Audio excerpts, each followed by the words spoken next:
কোনো না শুনবো না, কিন্তু তীব্র নাক চোখ কোঁচকায়। সে বলল, এভাবে তাকাচ্ছিস কেন? এসব কি আমি বলেছি? উনিই তো বলে গেলেন।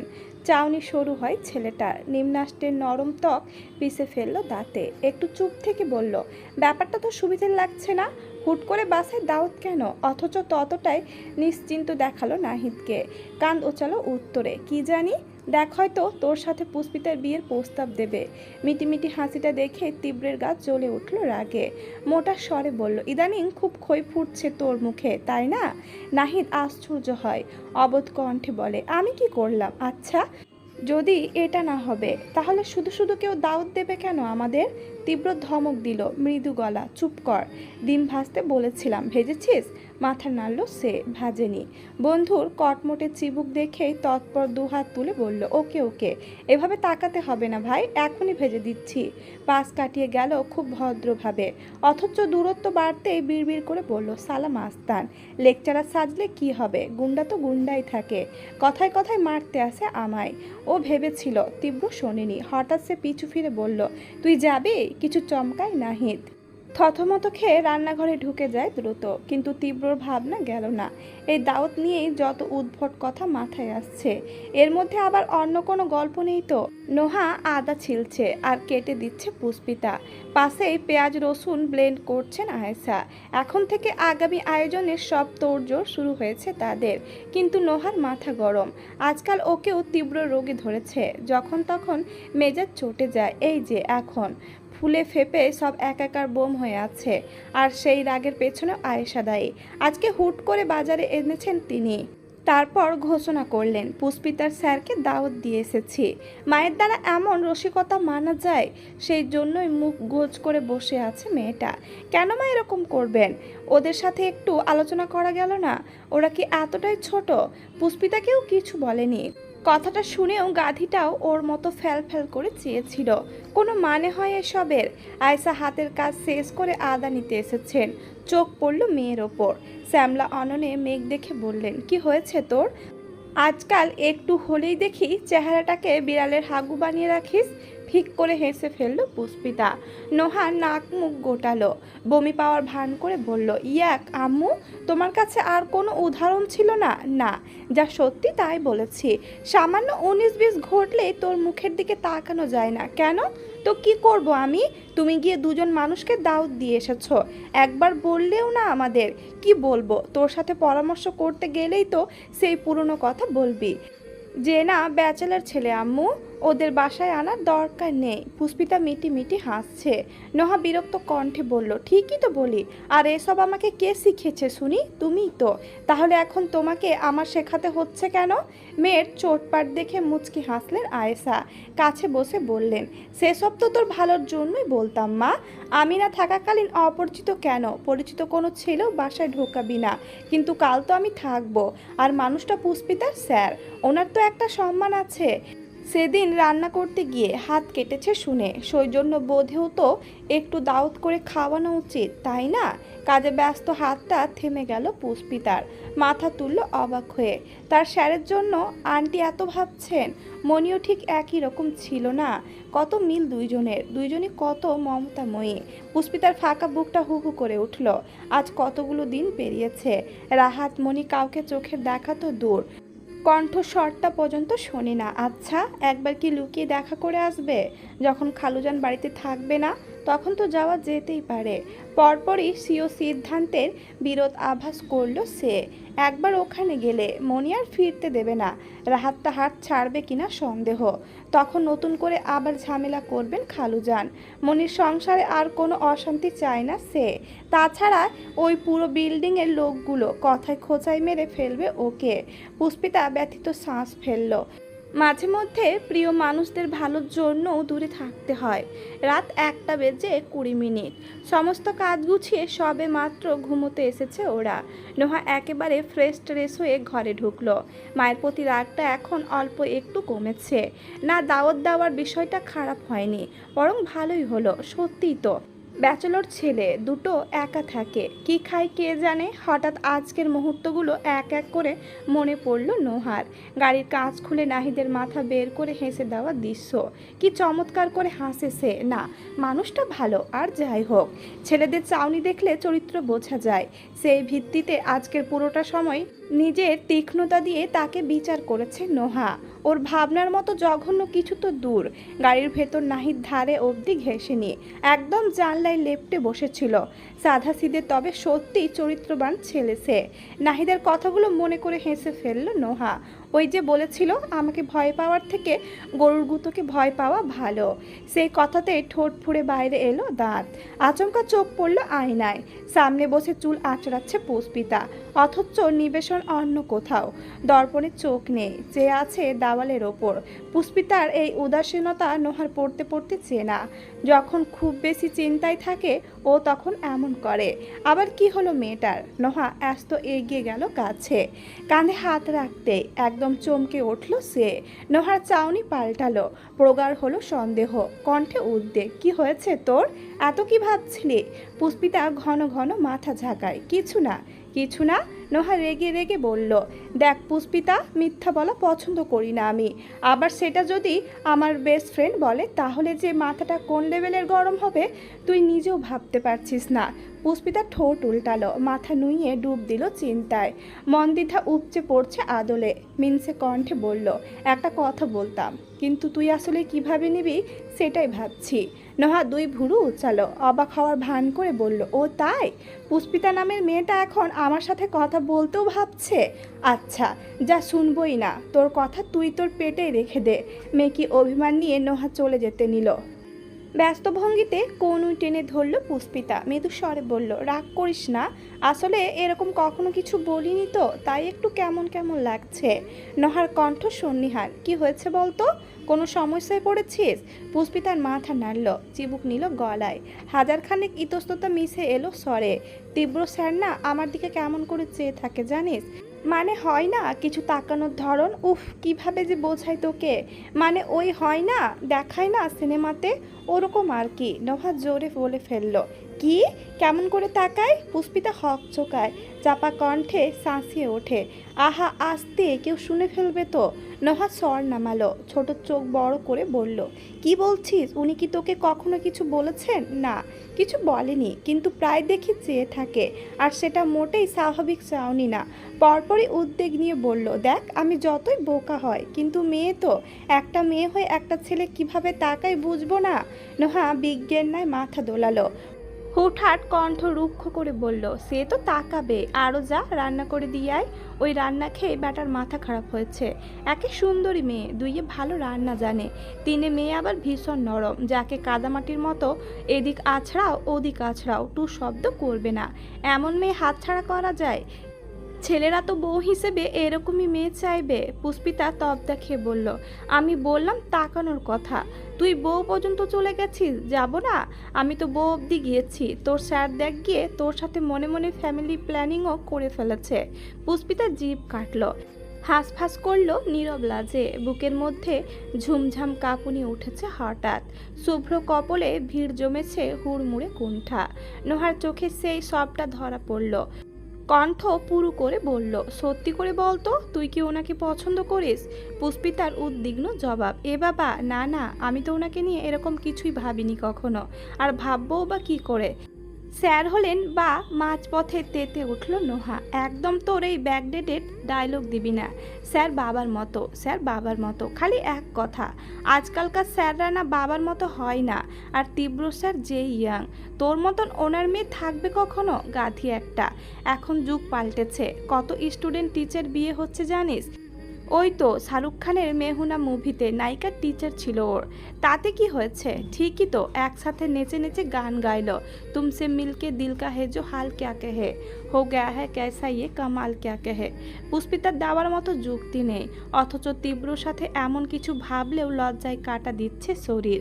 তাছাড়া তনুজাও স্যার বলতে অজ্ঞান, নোহাকে এখন কিছু বোঝালেও বুঝবে না, থাকবে। সে আমতামতা করেও চুপ করে গেল।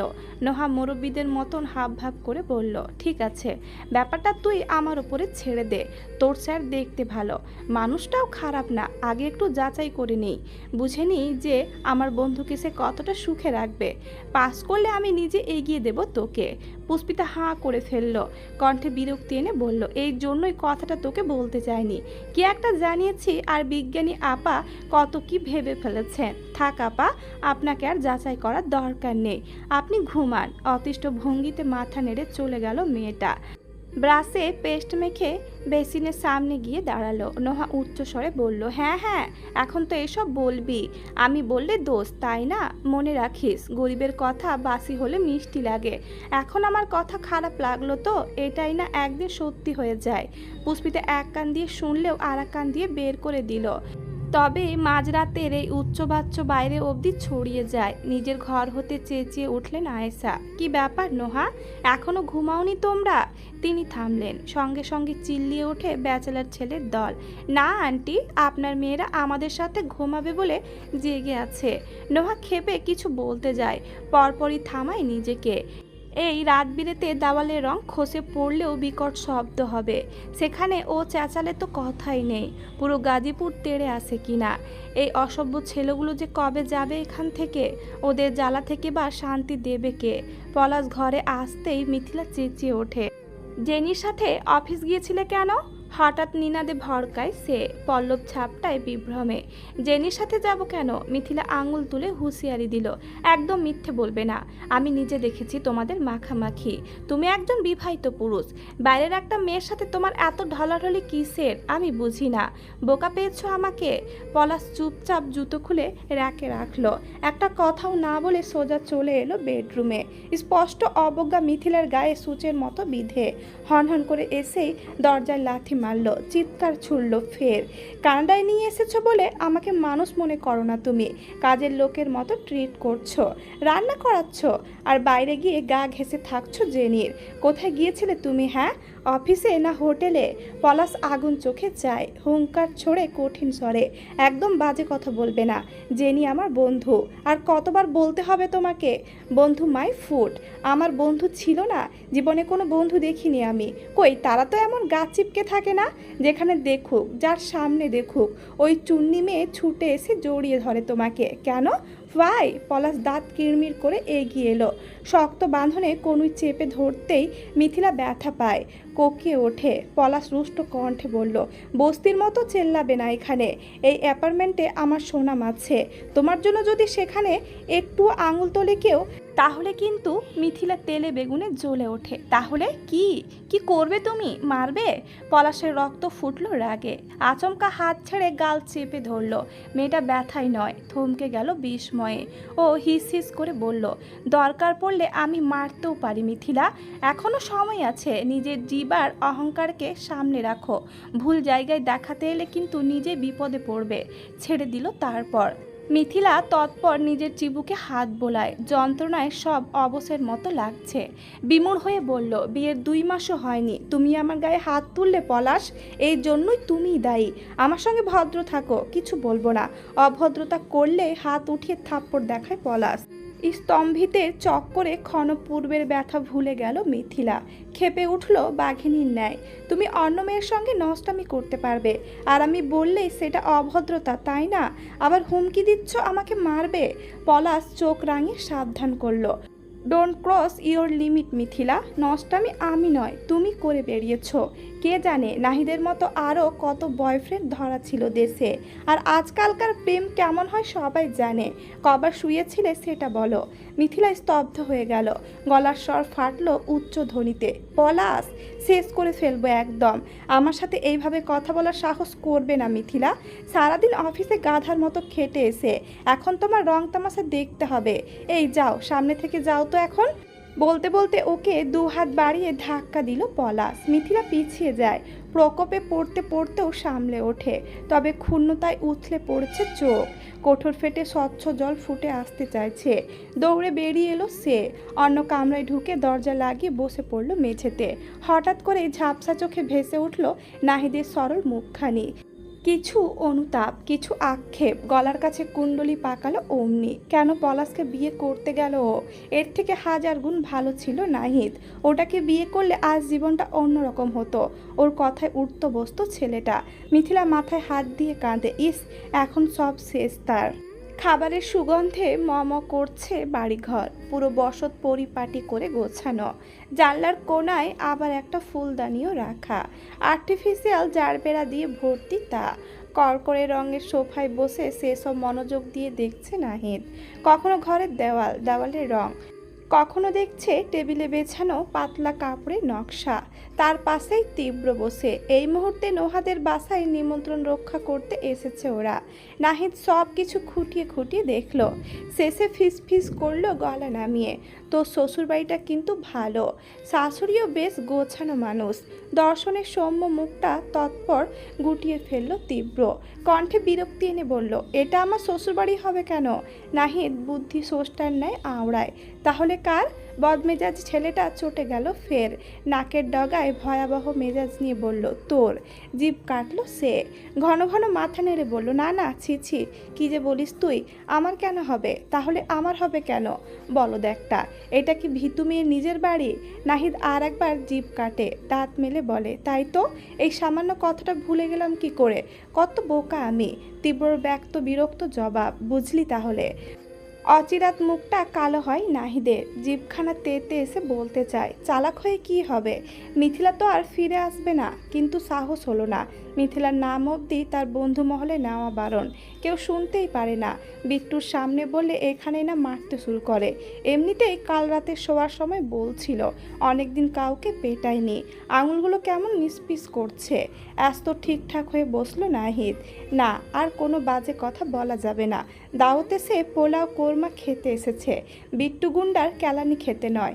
এদিকে বারবার চারপাশ দেখছে তীব্র, তবে নাহিদের মতো ঘরবাড়ি নয়। তার চোখের সবটুকু প্রতীক্ষা কোনো মানবীর আশায়। এখানে এসেছে প্রায় 10 মিনিট হবে, অথচ ভীতু মেয়েকে কোথাও দেখেনি। খোঁজার জন্য একটু শান্তিতে উকিও মারতে পারছে না। শিক্ষক সেজে আচ্ছা, মুশকিলে পড়ে গেল ছেলেটা। সর্বদা মান সম্মান ধরে রাখতে ততষ্ট থাকতে হয়, একটু এদিক সেদিক হলেই তো পুরো চাল ঘুরে যাবে। তীব্র ফস করে দম ফেলল। যখন সে বাড্ডা ছিল এমন কোনো দায়বদ্ধতা ছিল না। ইচ্ছে মাফিক খাওয়া দাওয়া, মারপিট, মাস্তানি কত কি করে বেরিয়েছে। সেখানে গেলেই তার বাধাই করা রেকর্ড শোনা যাবে। আর এখন এক দুটো কথা বলতে গেলেও হাজারবার ভেবে বলতে হয় তীব্রকে, পাছে না কেউ সন্দেহ করে বসে। কি অদ্ভুত তাই না? নিজের মর্জিতে চলা এক স্বেচ্ছাচারী মানবকে এক লহমায় পাল্টে ফেলল এক 19 বছরের তরুণী। এই মেয়ে তো কোনো তন্ত্রমন্ত্র জানা জাদুকরির চেয়েও সাংঘাতিক। তীব্র এক পেশে হাসল। মনে পড়ল পুষ্পিতাকে প্রথম দেখা সেই দিনের কথা। মোমের অল্প আলোতে আশ্চর্য সুন্দর দুটি চোখ যখন তাক হয় তার দিকে, প্রশস্ত বক্ষ দুভাগ করে তার হৃদয়ে বসে যায়। গুটি সুটি মেরে কাঁপতে থাকা মেয়েটির মনে হচ্ছিল সমস্যার জালে জড়িয়ে পড়া এক অচপল হরিণী। কিঙ্কিনীর সুরধ্বনি টলমল করছিল যার নয়ন জোড়ায়। তীব্রর মহন্দ বুকে নেমে উঠেছিল স্বয়ং জীবন আনন্দ। বলেছিল, সবুজ ঘাসের দেশ যখন সে চোখে দেখে দারুচিনি দ্বীপের ভিতর, তেমনি দেখেছি তারে অন্ধকারে। বলেছে সে, এতদিন কোথায় ছিলেন? পাখির নীড়ের মতো চোখ তুলে নাটোরের বনলতা সেন। ভাবনের রাজ্যে ডুব দিয়ে সবস মানবটি আরও স্থির হয়ে রইল। শক্তপোক্ত পিঠটা বদলি হলো স্টিলের বস্তুতে। আর কিছুক্ষণ বাদে আয়েশা খাতুন ট্রে ভর্তি নাস্তা নিয়ে এলেন। টি টেবিলে রেখে একটা গ্লাস তুলে এগিয়ে দিলেন তীব্রর দিকে। কণ্ঠে কমলতার ঘাটতি নেই, নাও বাবা। তীব্র চুপচাপ হাতে নেয়। এক পল চেয়ে দেখে সবুজ শরবতের গ্লাস। কদিন টানা বৃষ্টির পর আজ হঠাৎ করে আগের মতো গরম পড়েছে। সংশয়হীন ভ্যাপসা উষ্ণতার হাত ছুঁয়েছে প্রকৃতি। তবে নাহিদকে গ্লাস তুলে দেয়নি আয়েশা, সে নিজেই নিজেরটা নিল। আর এতেই মনের খটকা গাঢ় হলো তীব্রর। ওকে কি একটু বেশিই তোষামত করা হচ্ছে? কেন? শুধু কি পুষ্পিতার স্যার বলে? আচ্ছা, এর ভেতরে অন্য কোনো গল্প নেই তো? এই মহিলা কোনোভাবে একে নিজের মেয়ের জন্য ঠিক করছে নাকি? তীব্রর ভাবনার সাথে সাথে সিট দ্বারাও শটান হয়ে পড়ল। ও গড, নো নো, এমন কুচিন্তা যেন ভুলেও ওনার মাথাতে না আসে।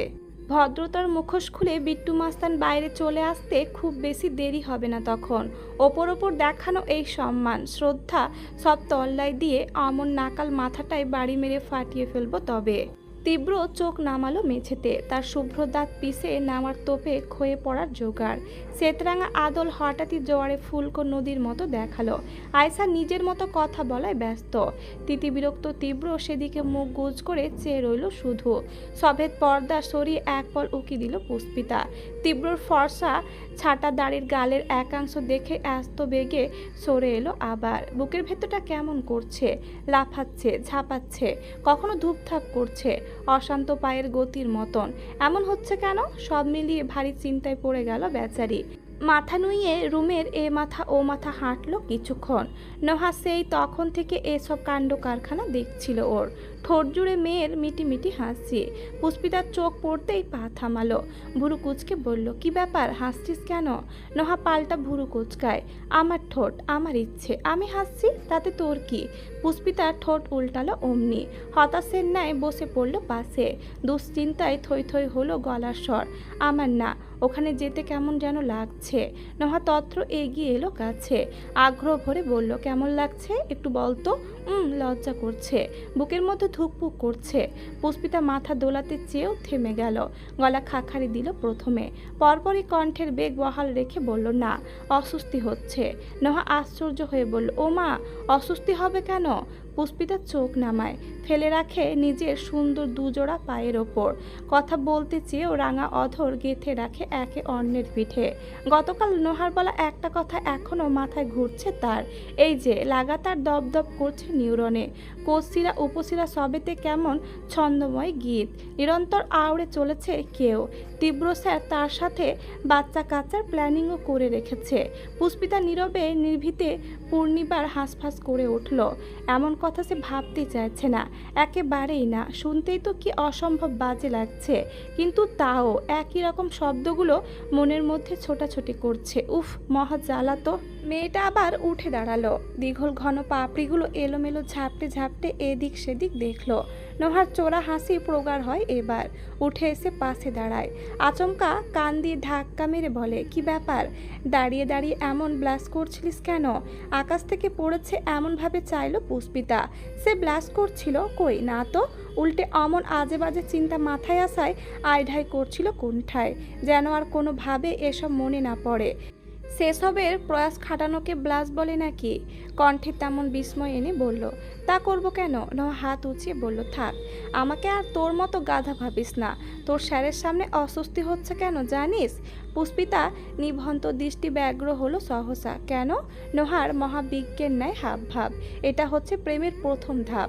পুষ্পিতা এমন কিছু আশা করেনি। সমস্ত আগ্রহ ফুস করে উবে গিয়ে বিরক্তি ভিড়ল আদলে। চসূচক শব্দ করে মুখ ঘুরিয়ে বলল, ধুর, যত সব বাজে কথা। নোহা উদ্বেগ নিয়ে বলল, আরে বাজে কথা হবে কেন? আচ্ছা, একটা ব্যাপার বোঝ, আমার কিন্তু তোর স্যারের সামনে যেতে অস্বস্তি হচ্ছে না। কেন হচ্ছে না? যেখানে হওয়ার কথা 100 ভাগ বেশি। কারণ আমিও তো একটা মেয়ে, উনিও একটা ছেলে, আবার আমার সাথে ওনার বিশেষ পরিচয়ও নেই। কিন্তু তোর সাথে ওনার এতগুলো দিনের জানাশোনা, তাও তোর অস্বস্তি হচ্ছে কেন? কাল আমার কথাগুলোতেই, তাই না? পুষ্পিতা বিস্ময় বিষ্ট হয়ে চাইল। নোহার ঠোঁটে দুষ্টু হাসি। ভুরু ওচাতে মেয়েটা হাঁ করে বলল, কি করে বুঝলি? আগে বল, সেজন্যই হচ্ছে না। ও মাথা ঝাঁকালো। অমনি হাত উল্টে অন্য হাতের তালুতে বাড়ি মারল নোহা। কণ্ঠে স্ফূর্তি তার। এটাই তো প্রেমের প্রথম পয়েন্টই তো এটা। প্রথমে অস্বস্তি, তারপর লজ্জা, তারপর বুক কাঁপা, আর তারপর সুর দিয়ে গেয়ে উঠল সে।